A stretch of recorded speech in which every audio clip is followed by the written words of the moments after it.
All right, weight loss. Billy Boy. All right, I've been dying to email you for months, but I figured I'd wait. Okay, that doesn't make any sense. Okay. I lost weight, my man, and I got a girlfriend out of it. Oh, and I got a girlfriend out of it. I got a promotion due to the extra confidence. The very first podcast episode, when you started fat shaming, I was all in. I started waking up early and running. There you go, man. There you go. Then about a week into running, I was listening to the podcast during a run, and you mentioned Cleo. I started thinking, if I'm going to be up early, I might as well get that dog I always wanted. There you go, and that's a chick magnet right there. I started looking for a black lab, but ended up with a pit. I named him Moby. He's white with brown spots. Oh, Jesus. Very rare, I've been told.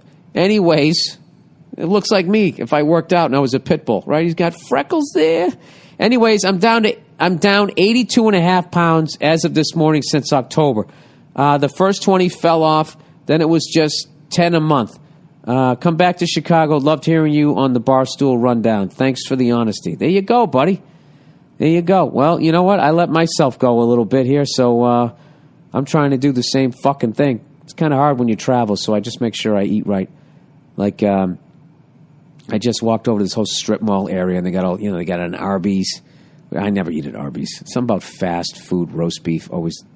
That's too adventurous for me, which is hilarious because I'll eat at McDonald's and God knows what the fuck that is. You know?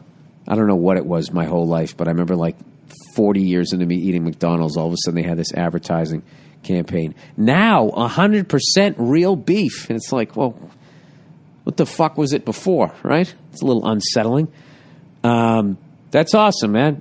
And I fat shame people in a silly way to try to get you to fucking lose weight. But you really have to fat shame yourself. If at some point you're not disgusted with yourself, like, there's hope in being disgusted with yourself.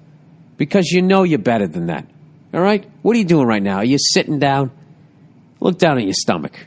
Come on, man. You're better than that, right? You know you are. You're better than that. Just summertime's coming up. Get a jump on it in March. You went in like a fat lamb, go out like a lion. I saw this chick the other day on Ellen doing these pull-ups, right?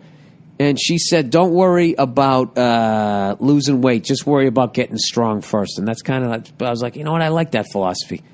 Go to the gym, get stronger. Then all the other shit will hopefully fall into place. That's great, man. Good for you. 82 and a half. And you fucking pounds, and that's 6 months. That's right through the holidays, too, dude. That's fucking hardcore.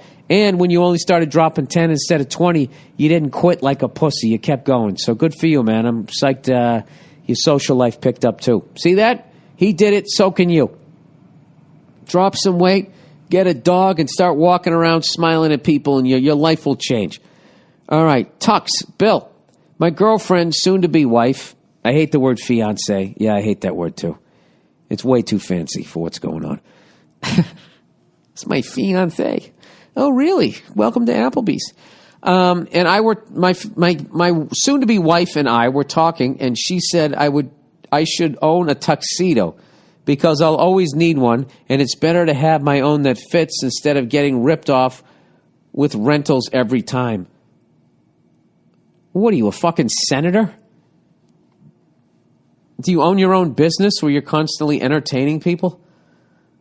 He said, I told her it was unnecessary. We both have great jobs, but not enough to buy a tux without thinking of reasons why I shouldn't. Also, styles change, I told her, and it'd be outdated. Do you own a tux?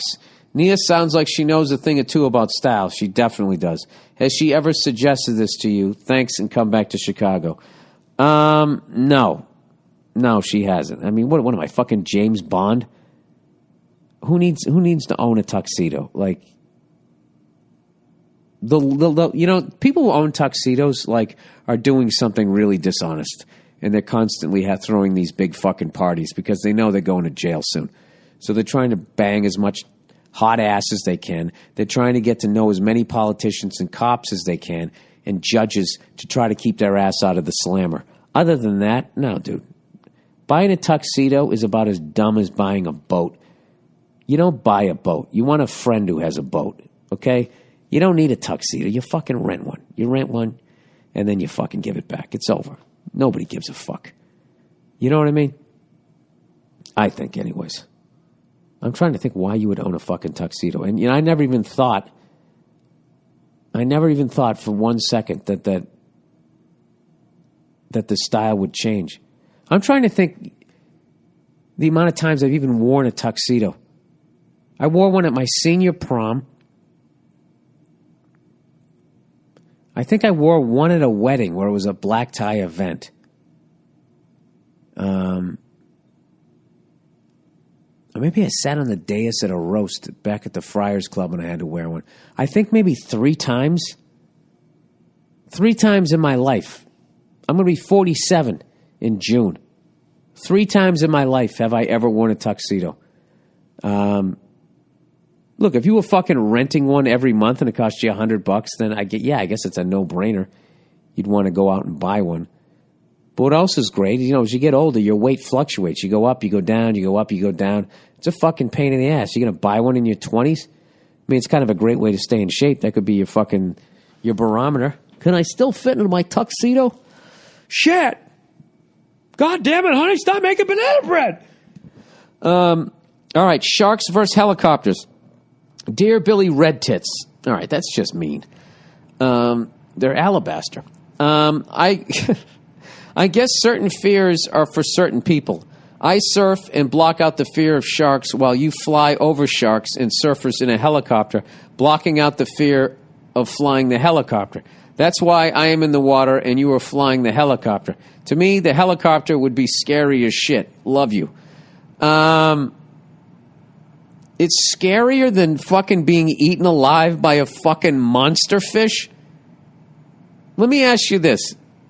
If you had to choose between flying in a helicopter, it loses power, and within fucking 10 seconds, you're like, fuck, slap.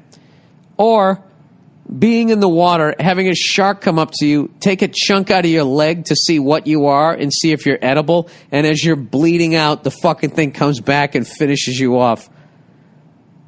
I don't know, man. I'd rather get it all done at once. You know what I mean? You'd rather have the window shopping slow death. I'd like to have it done nice and quick. Not to mention, they train you in a helicopter what to do if there's a problem. And you have an unbelievable amount of fucking control, provided you react properly. Like when the low RPM horn goes on, you slam the collective down, and you immediately start to auto-rotate. You have an unbelievable amount of control in a helicopter.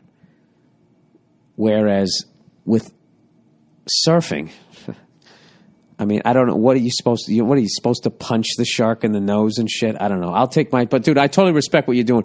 Surfing looks fun as shit, and it has to be fun as shit. The fact that you would do it in shark-infested waters, which, as far as I'm concerned, is the entire ocean, because that's where all the sharks are. They're in the ocean. But they're not in this part. Really? Oh, that's interesting. Citizen 4.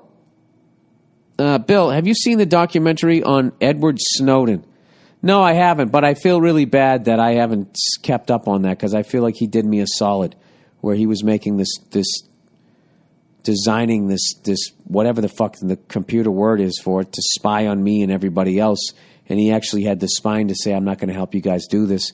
What I think he did was really patriotic, and nobody had his back. Anyways, he said, it's really amazing. I tried to avoid it because I don't want my blood pressure to spike getting mad about the NSA's practices, but it was great. You can see how calm and thoughtful Snowden is. He handled everything as well as he could. Citizen 4 is what it's called. Well, I will definitely watch that as soon as I can.